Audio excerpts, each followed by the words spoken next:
Hello అండి. I'm doctor Sharadadevi, gynaecologist at Sri Raghurama hospitals, Prathipadu. Pregnant patients కి చాలా మందికి ఉండే కామన్ కంప్లైంట్ మోషన్ ఫ్రీగా అవ్వకపోవడం. మోషన్ అవుతున్నప్పుడు నొప్పి రావడం, రోజు మోషన్ అవ్వకపోవడం. ఈ కంప్లైంట్ అన్నది ఆల్మోస్ట్ 10-40% ఆఫ్ ప్రెగ్నెంట్ ఆడవాళ్ళు చెప్తారు. సో ఈ ప్రెగ్నెన్సీలో ఈ మోషన్ కంప్లైంట్ అన్నది ఎందుకు వస్తుంది?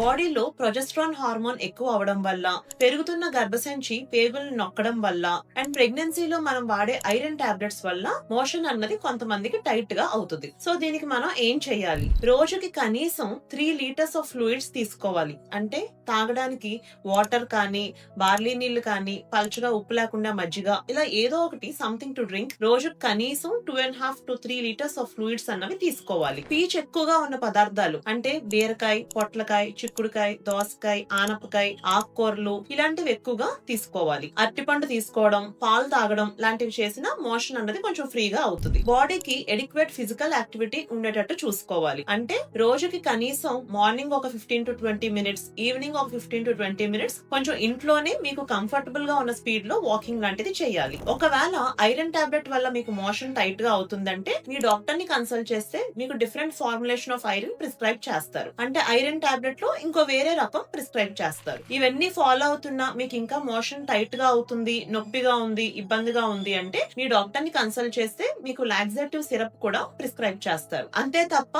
ఓవర్ ద కౌంటర్ అంటే మెడికల్ షాప్ కి వెళ్లి మోషన్ ఫ్రీగా అయిపోవడానికి టాబ్లెట్స్ లాంటివి ప్రెగ్నెన్సీలో వేసుకోవడం అస్సలు మంచిది కాదు. ఇంకా ఈ టాపిక్ గురించి డౌట్స్ ఉంటే కింద కామెంట్ సెక్షన్ లో మెన్షన్ చేయండి. Thank you.